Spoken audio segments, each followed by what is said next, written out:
we've been talking about the past several weeks is nothing any more or less important than our souls. And unlike, some of my brothers and sisters around me who stand in pulpits today, I'm not going to tell you that yours lies in peril, but if you only believe this story that I'm going to tell you, that all your sins are forgiven and everything's good. It's easy. That's an easy story. I could stand up here and tell that pretty quickly. Probably more people in Birmingham, Alabama would like it if I did that. But that's not what we're going after. What we've been doing is studying Parker Palmer's A Hidden Wholeness. And what it does is talk about how we sometimes, at some level, all of us at some time, separate the lives we live from the souls that we are. Because the truth of us is that we are souls having a human life. I am a soul that has a mind. I am a soul that has a body. It's not like this meat suit has a soul in it. This soul has a meat suit on it. Amen? And what we sometimes do is we forget. So at the point that we are at in our study of this, what Parker does is kind of walks us through how that happens. And one of the things he says at the beginning is that we are born with a seed of selfhood that contains the spiritual DNA of our uniqueness, an encoded birthright knowledge of who we are, why we are here, and how we are related to others. It's not like, I just show up and immediately impressed by everything. Now, there is the whole nature nurture thing, and yes, I know that I was affected by my life experiences, as we all have been. But that does not erase the person that showed up in that tiny little body in Clarksburg, West Virginia on March 17, 1960.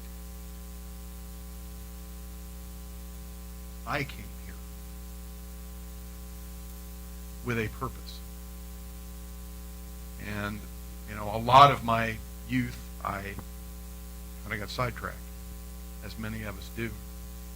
I mean, sidetracked for a lot of reasons.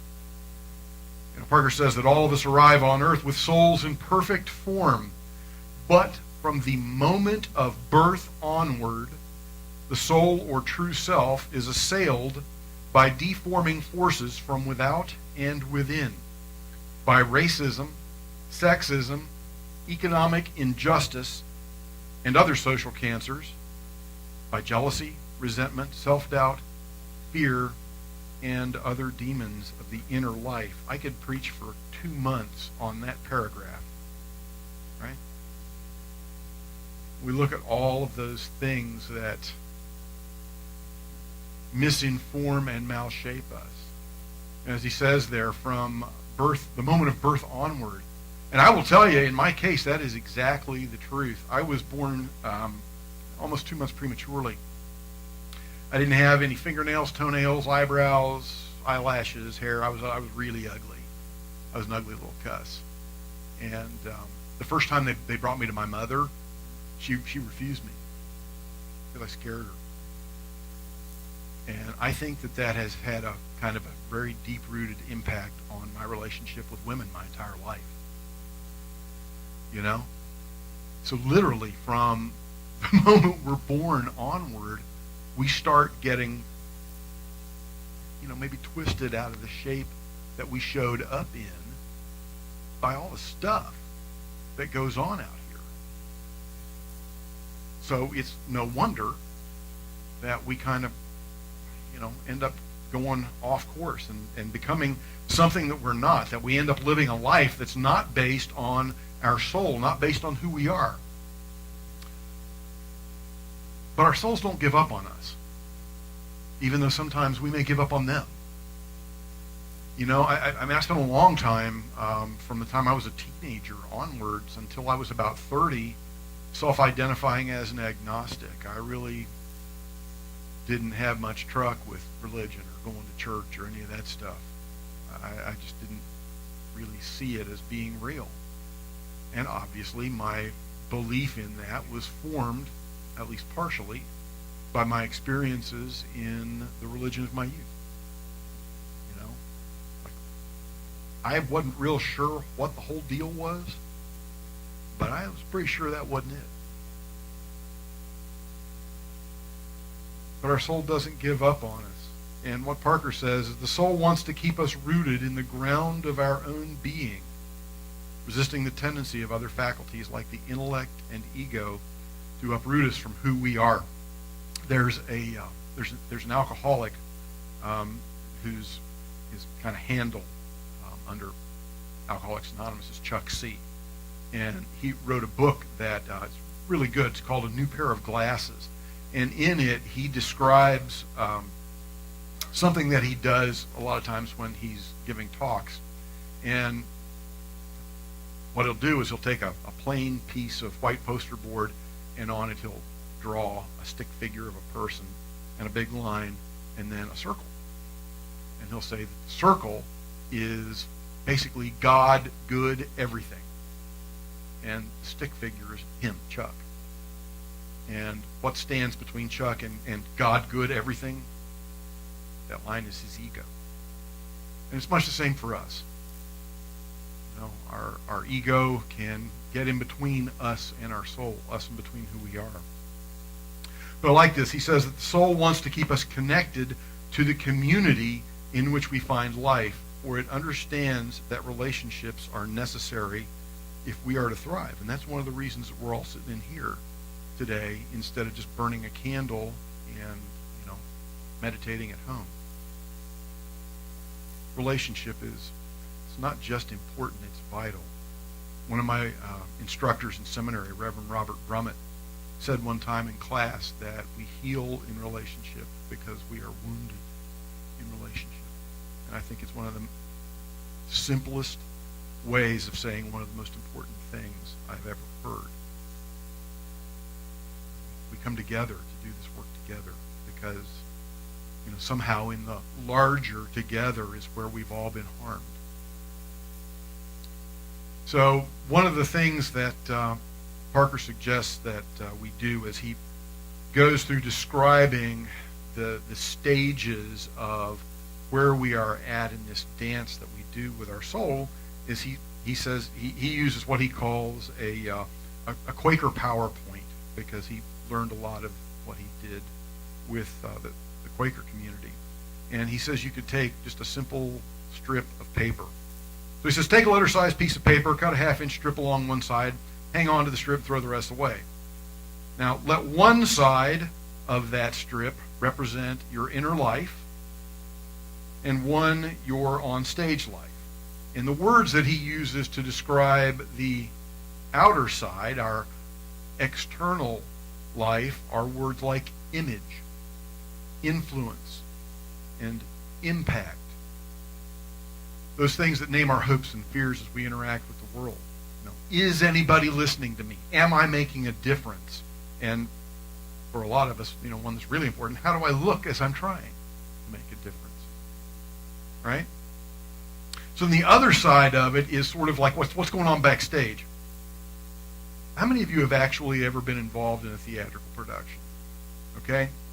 So for those of you that haven't, it's pretty cool, because when you're out on stage, it may look like what is behind you is a castle or a forest or, the inside of somebody's living room.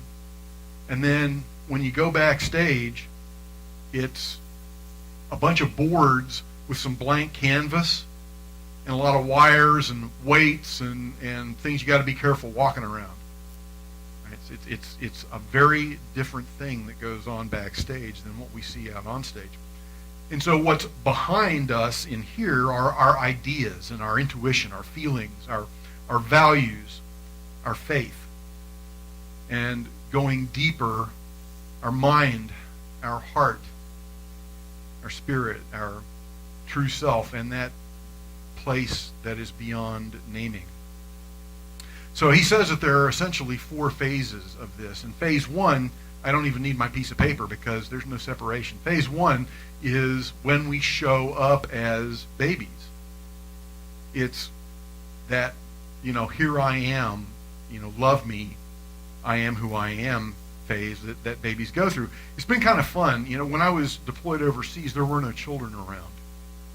But since I've come back, I've been able to spend some time with a few babies. One's my new granddaughter, Etta Karina, and she definitely showed up as who she is.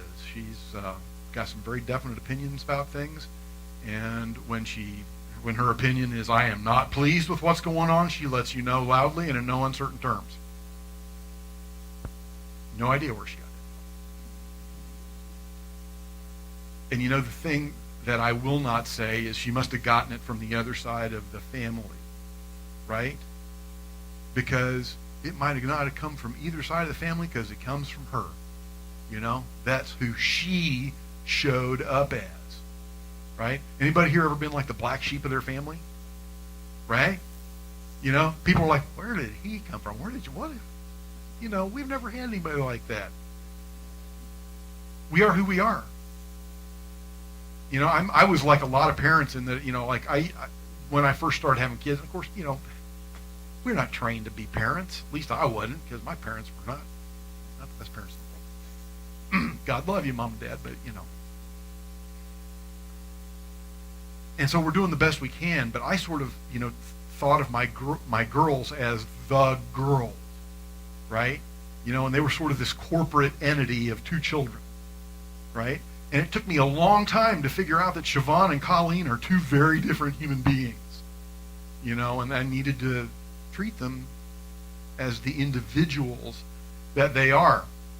So this past week, I got to spend a little bit of time with another baby. Some of you may have seen on Facebook. My wife kidnapped a baby while we were at the UMass conference this week.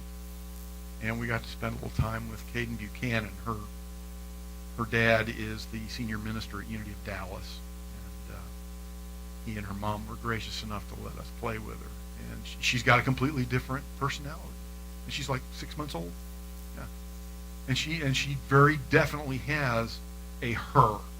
There is somebody in there who is watching you, checking out your reactions, and if you're paying the right kind of attention to her, she'll give you just a stunning smile. Because that's who she is, right? That's the way she showed up. But we don't stay there.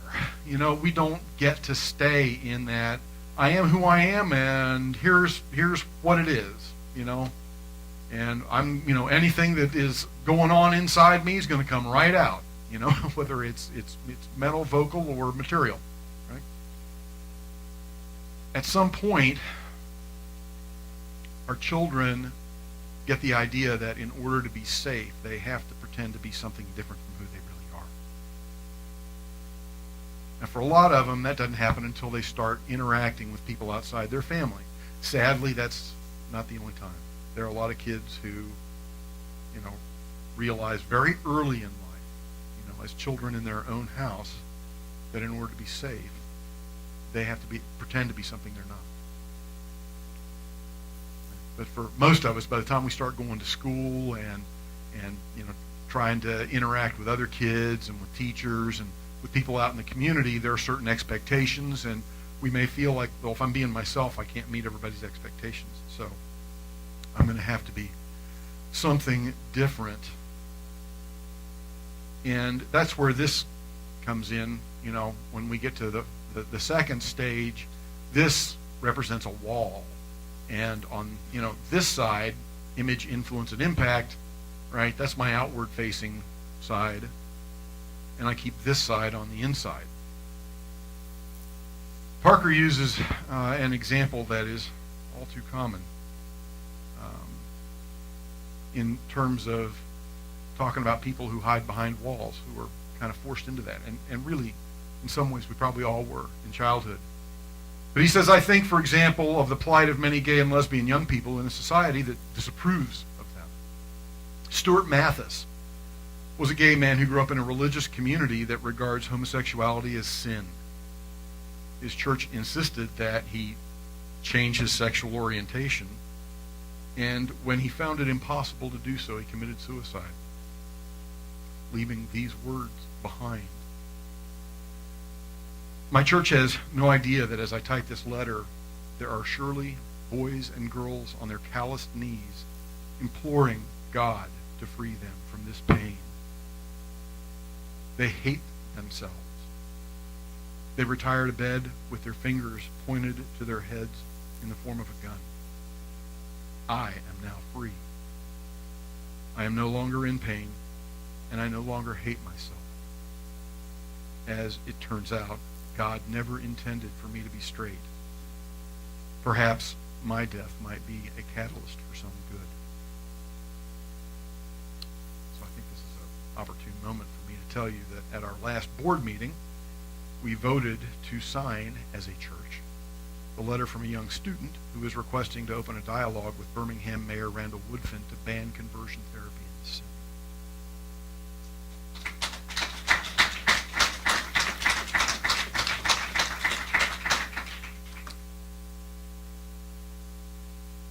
There are so many people who are in a closet of some kind, and I know people from that community, some in this congregation, who have lived their lives in the closet, or maybe only part way out. It's like, well, maybe my best friend or my family knows, but when I go out into the world of business, I have to pretend to be something different.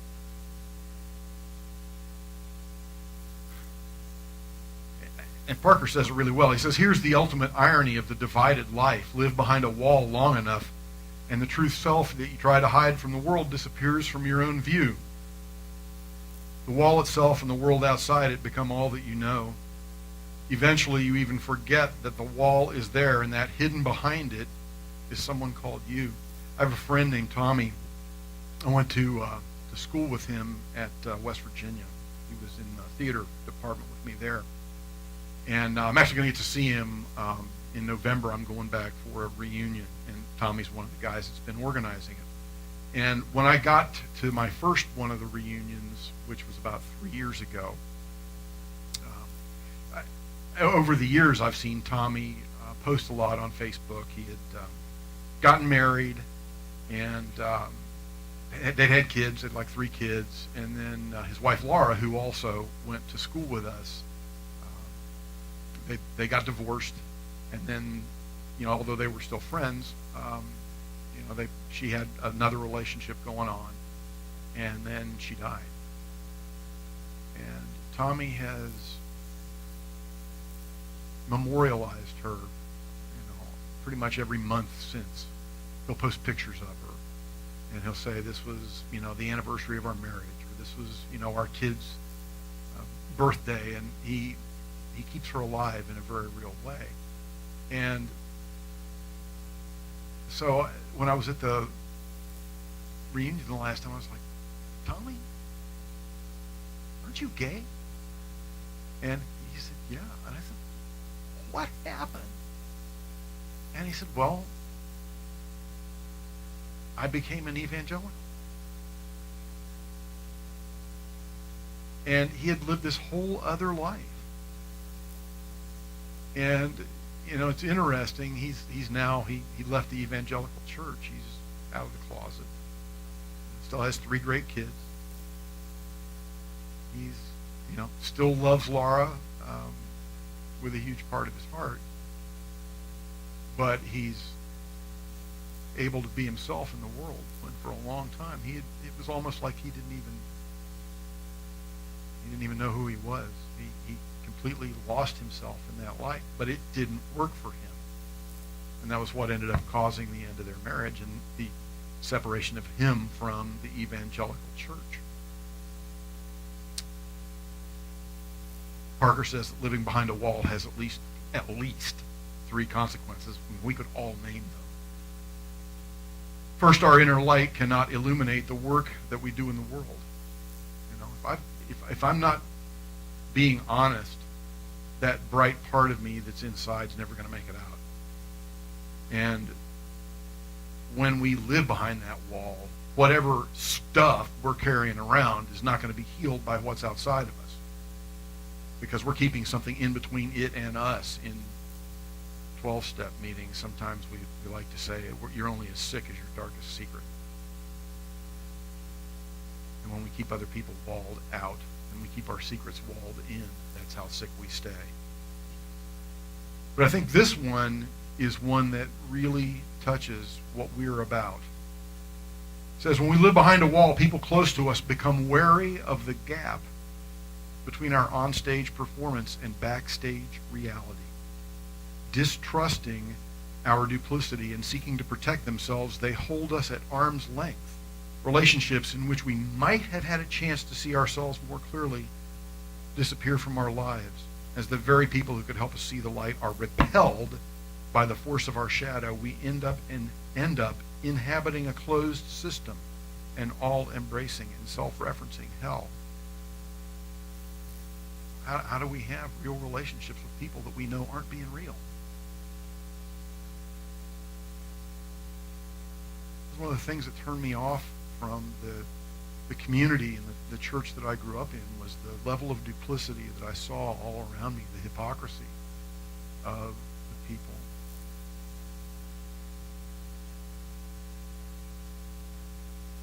I grew up in a really abusive household, and it seemed like everybody in town had to know what was going on, but nobody did anything about it.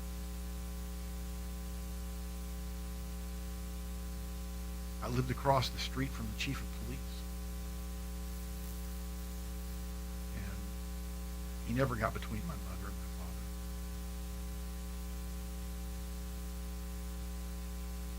But on the outside, there was this veneer of everything's fine. And we don't talk about what happens in people's homes between husbands and wives.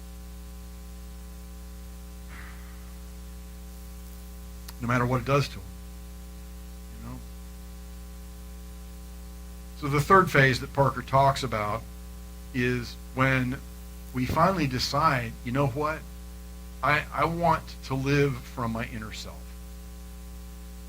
And what he says is, I want my inner truth to be the plumb line for the choices I make about my life, about the work I do and how I do it, about the relationships I enter into and how I conduct them. But then what he says is this phase has a shadow side. And that is, if we take our piece of paper and we put it so that, this is the outside and here's my inner self. If I do it like this, and I'm going to center myself in who I really am, what I'm really creating is kind of like a corral, or I've circled the wagons. I've got a little fortress going on here, and I am stuck in what's going on in here, and it becomes kind of a me versus them. He says that the shadow side of phase 3 arises when we use inner truth as a filter to exclude anyone or anything we find challenging. Right? Those bad people on that side. Right? Those guys over there. And when we talk about excluding, for some of us that may even mean I'm going to shut everything out. I'm not going to even be a part of what's going on. I don't want to know. I don't need to know. I'm good right in here. Right? He says real world examples are common. Witness the divisive role religion often plays in public life, where believers on both the left and the right separate the good guys, which is always the people who believe like us, from the bad guys, which is always people who believe something else. A couple of really good examples that I've come across. Carlton Pearson, some of you may know him. I met him at the UMass conference I was just at this past week 2 years ago. He was our keynote speaker 2 years ago. And Carlton was a bishop in the evangelical church. He was once the pastor of the Higher Dimensions Evangelistic Center, and later named the Higher Dimensions Family Church. And it was one of the biggest churches in Tulsa, Oklahoma, had over 6,000 congregants. And at a certain point in the 1990s, Carlton was overwhelmed by his soul. He finally got this unshakable feeling that nobody's going to hell. We're all in this together. You know, people who believe in Jesus, people who don't believe in Jesus, people who've never heard of Jesus. We're all getting out of this place together, right? We're not leaving any souls behind. And that did not go over well with the people in his church, who he started losing, and it did not go over well with the other bishops in his organization. And in 2004, he was declared a heretic by his peers. Subsequently, he's been the senior minister of the Christ Universal Temple, which is a large New Thought congregation. We're a New Thought, Unity is a New Thought faith. In Chicago, he's been the head of New Higher Dimensions Fellowship in Chicago and an affiliate minister at Tulsa's All Souls Unitarian Church. He's never had a church of 6,000 people, but he is now in integrity with who he is, while those other folks are saying, nope, not this guy. I read in the news this week about a guy named Sam Young. He's an excommunicated Mormon bishop, and he was a quote good Mormon unquote, and he heard from his daughters about their experiences with bishops as Mormon youth, and he kind of became an activist. He was protesting what he feels is physically, emotionally, and spiritually abusive practice within the church. It's called worthiness interviews that all the members are, they have to go through when they're teenagers, and it's about, they are asked questions about their adherence to church rules, specifically the sexual code of conduct, alone in their bishop's office. And he says that more than 3,000 people, including 4 of his 6 daughters, have said that their bishops probed for explicit details of their sexual conduct as children. And so he went out and was on a hunger strike for 25 days in front of the headquarters in Salt Lake City. And he was excommunicated. He was told that the issue is not that you have concerns or even that you disagree with the church's guidelines. Rather, it is your persistent, aggressive effort to persuade others to your point of view by repeatedly and deliberately attacking and publicly opposing the church and its leaders, right? Like, we don't care if you disagree with us as long as you keep your feelings in here. Right? So, the 4th stage of this, and the 4th example from my Quaker PowerPoint here, is when we take this piece of paper and we twist it once and bring it together. Some of you may know what I'm doing here. Exactly. It is a Mobius strip. It is a shape that has one side and one edge. Right? Because now, if I trace my finger along the outside where it says image, influence, and impact, and then I keep going and I keep my finger going along there, then I'm eventually going to get to the true self, the spirit, the heart, etc. And I go in and out, and it all becomes one thing. Right? There is no inside and outside on the Mobius strip. The 2 apparent sides keep co-creating each other. The mechanics of the Mobius strip are mysterious, but its message is clear. Whatever is inside is continually flowing outward to help form or deform the world, and whatever is on the outside continuously flows in to help form or deform our lives. The Mobius strip is like life itself. Here, ultimately, there's only one reality. So I asked myself, who are people who live from this one reality? I came across a couple of people. One was in the news some years ago. His name was Aaron Watada, and he was a first lieutenant in the Army. And he was the first officer in the armed forces to refuse deployment to Iraq. He like me, was in field artillery, and he was serving as a fire support officer in an infantry brigade. And he started reading the intel. And in his educated and informed opinion, he felt that what we were doing in Iraq would be considered a war crime, and he wasn't going to have anything to do with it. So he refused to deploy. The military tried him, and his first trial came back as a mistrial. They wanted to try him again, but the civilian court said, nope, you can't do that. That's called double jeopardy, and we don't do that in the United States.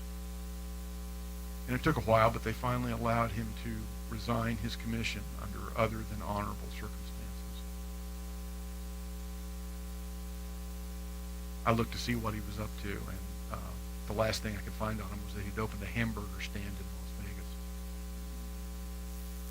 I have a feeling he would have made a great Army officer.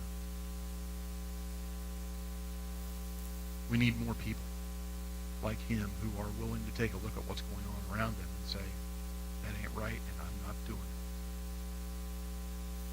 You know, in the news this week,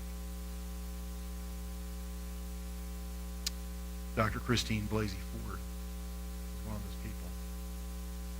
It would have been very easy for her to leave what was on the outside.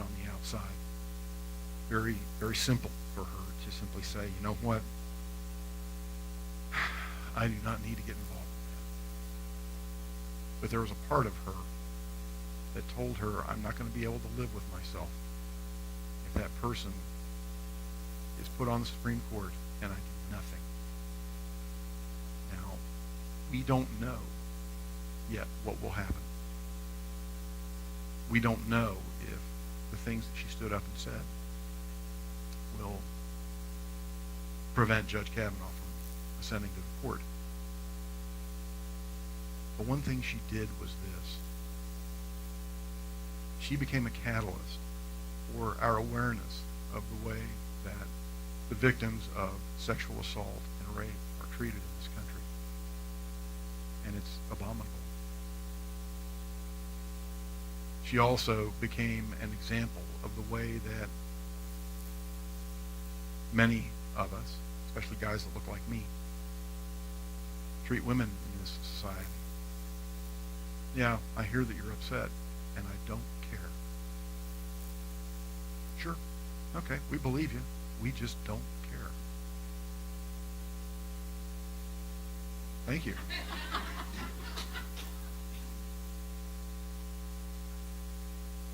When we are guided by our deepest inner selves, we may face struggle from the outside. Like Lieutenant Watada did, like Dr. Ford did, like our brother in Way Short Jesus did.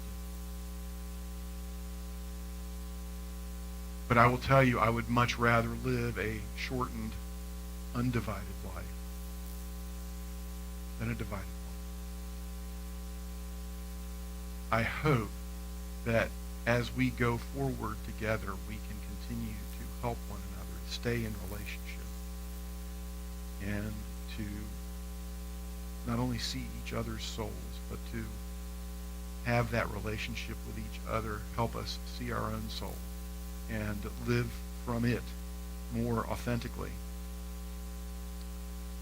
Parker says we can survive and even thrive amid the complexities of adulthood by deepening our awareness of the endless inner-outer exchanges that shape us and our world and the power that we have to make choices about them.